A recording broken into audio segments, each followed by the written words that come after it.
have your colors that way. But certain wavelengths get absorbed in this excitation process and then re-emitted, but they don't go in the original direction for the most part.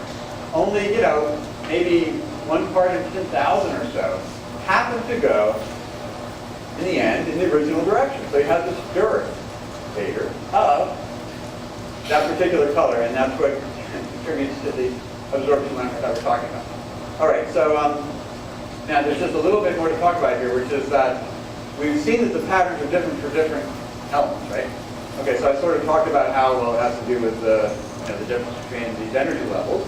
But now we sort of have to close that loop by saying it is somehow connected with the identity of the element. Different elements have different patterns. And the reason is, again, all because of the nucleus. We have 1 proton here, 2 protons there. We have hydrogen versus helium, right?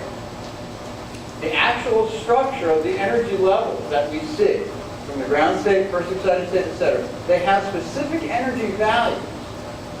And those actual values of the energy in the different excitation states are dictated by the number of protons in the nucleus. And this kind of makes sense, because remember that protons and electrons have opposite charges, so of course they're going to interact somehow, right?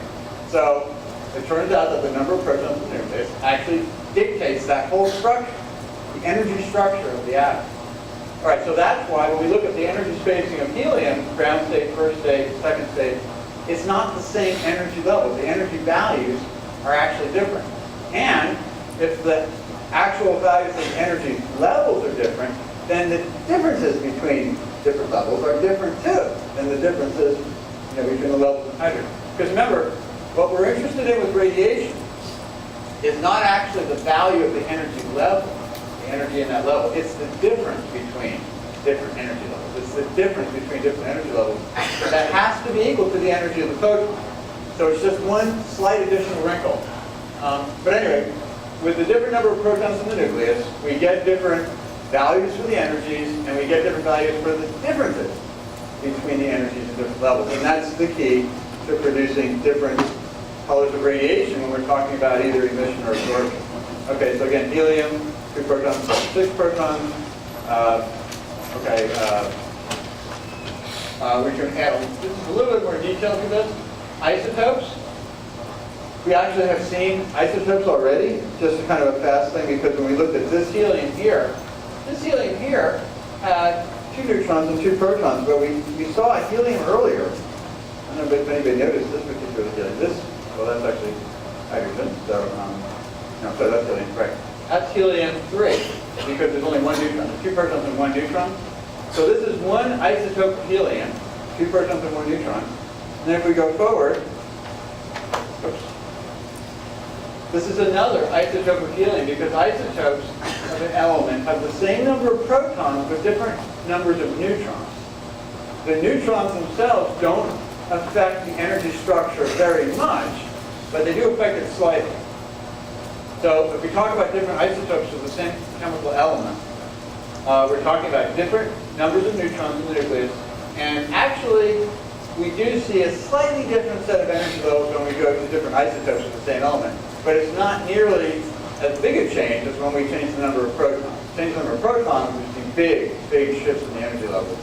But the number of neutrons actually plays a role, and when we look at the spectrum of different isotopes, they're a little different, but they're much harder to tell apart than the different elements are. Okay, so of course there's many energy levels than there are electrons. Like if we look at hydrogen, the most you're going to have on a hydrogen atom is just 1 electron. It's 1 or nothing. So you have 1 electron, but there's many energy levels that electron can be in. So the number of energy levels is much larger than the number of electrons in the atom. The energy levels are sort of slots we can put the electron in. And again, as I mentioned before, the mean orbital radius increases with energy, but you can't say precisely where the electron is. We don't really need to worry about that. We're only interested in the energy. Energy is known precisely in the different energy levels. And of course, neutrals are going to have the same number of electrons as protons. Yes. This was actually a mistake because it's not the periodic table of the Avogadro doctrine of the elements. right? Sorry, I just decided to do that.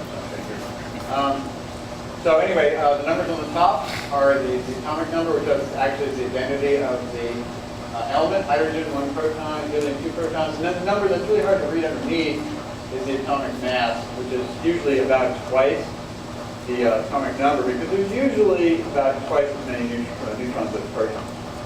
Okay, but we don't have to go too much into detail there because we're not doing chemistry here. We're basically just interested in fundamental physics that creates the lines that we see in the spectrum. Okay, so I got this far last time too, but I decided to review this as well. So we're just going to go through what I said a moment ago in words. Each excited state, each state, including the ground state, has a definite amount of energy. So here I say E1 is the energy of the ground state, and E2 is the energy of the first excited state. So if we're going to cause excitation from the ground state to the first excited state, we have to supply the exact amount of energy that's required. And the exact amount of energy that must be supplied is E2 minus E1. And that's the difference between the energy in two different levels. So that's going to be different for hydrogen than it is for helium or carbon or any other element, because again, the whole set of levels have different energies as you go to different elements. But we have to provide the energy in the precise amount. If we don't do that, the energy is basically ignored. If we provide it in the correct amount, we get an excited atom. So here we supply red light, we end up with an excited hydrogen atom, because we supplied a photon with exactly the energy E2 minus E1. We can also do collision. So as I mentioned last time, we can have collisional excitation, and collisional excitation means that some kinetic energy got converted into excitation energy in the atom. So again, we already went through this, but if we suppose that the hydrogen before and after is just stationary, just pretend that the hydrogen before and after is just completely stationary, then what this means is the speed of this atom that bumps into the hydrogen initially must be slower than this recoiling velocity, because it was the kinetic energy of the atom that now partially got converted into excitation energy. So if we had a fast atom, bumps into the neutral hydrogen, some of its kinetic energy gets absorbed in this excitation, and the atom drifts away with a lower speed, right? Because the energy has to come from somewhere. It's energy conservation, after all, right? Now this actually is a process we're really interested in when we talk about the hot gas. Remember, the hot gas creates emission, right? So what we can actually have is a situation where, because we have a hot gas, the atoms collide together and excite each other by converting kinetic energy into excitation energy. Then, this is, you see here we have an excited atom, right? Well, what's that excited atom going to do? It's probably going to de-excite by emitting radiation. So if you think about what would happen in the whole cycle in a case like that, we have a couple of hot atoms here. They bump into each other, leads to excitation. This atom is going to radiatively de-excite, and the photon that comes out, because it's a hydrogen, will be a red photon. Red photon comes out, and it leaves. So the whole system has actually lost a little bit of energy. So what really happened? Well, we have a slower moving atom now after this whole process, and the kinetic energy got converted into a photon. The photon escaped, so it's cooled down.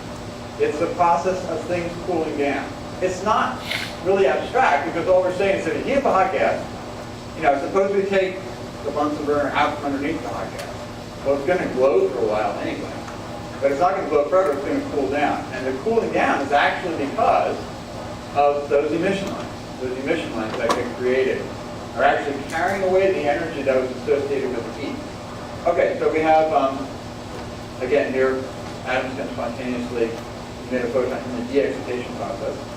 The energy of the emitted photon, when we have spontaneous radiative decay, has to again be equal to the difference between those two energy levels. So the photon coming out, in this case, would be our good old friendly red hydrogen photon with an energy equal to E2 minus E1. So now I go through a little bit of the math to try to tie this all together and show you how the actual wavelength is going to depend on the atomic structure. So it's a little step-by-step process. We start by saying the emitted photon, resulting from the de-excitation, has energy E2 minus E1, which is Planck's constant times the frequency. been through that already. Photon energy is Planck's constant times frequency. But we also have a relationship between frequency and wavelength. The wavelength is always the speed of light divided by the frequency. So what we can do now is we can say that we can substitute for the frequency using the fact that the frequency is actually photon energy divided by Planck's constant. So we can say that the wavelength is Planck's constant times the speed of light divided by the energy of the photon. But the energy of the photon is E2 minus E1. So this ties everything together in one little mathematical formula. Okay? So the reason I say it ties everything together is because the E2 minus E1 is the difference between the excitation state and the ground state. And that's going to be different for different elements, right? It's different for hydrogen than it is for helium. Different amount of energy. And now we're converting it into a wavelength by taking that energy difference and dividing it into hc. But hc is a set of universal constants, right? H is Planck's constant, the same everywhere in the universe as far as we know.